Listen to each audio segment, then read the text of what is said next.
State Central Library da Lairik Pabagi Matam Hana numidang wairam pung mga fauba wairam badu ngasidagi numidangi pung nipan fauba sangdokrai. Khongthang asiga mari lenyana ngasi State Central Library da pangthokiba thoramamada Art and Culture gi Director L.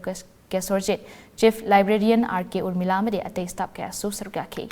Lairik Paba lakliba mahiroi singgi saktakje matam ga chunaba maongda semlaba I-card singsu director ni yanthokhe.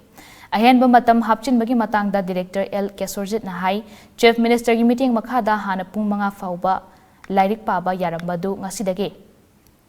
numidangi pung nipan fauba sangdokle Lairik Pabagi jang wangkhalakpana maram moiduna matam khaidoklaga Pabagi matam pibani matam sangdoklabanina Police Department ta ahenba meeting changbinaba amadi power supply ningthina pinaba MSPDCL dasu haijakre lenga asina school phagathansi haiba mission amasu changsilibanina Lairik Pabagi matam asi khara hena sangdokpi thorang asi paikhatpani haike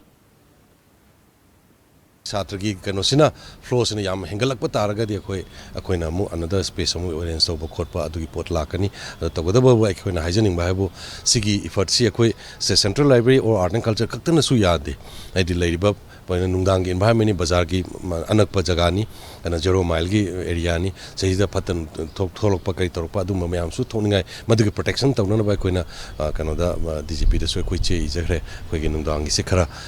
security surveillance se khar kungna tawna ba haidana adudana te electricity department so MSPDCL so koi kano tawjakini haidi uninterrupted power supply to be natragadi nungdang Lairik Pabam space piraga mai ngandragadi yaroi tabani na ko aduna hariba coordination si loin changi adu coordination mayam se koi tawna ba duni koina ngasidagi hona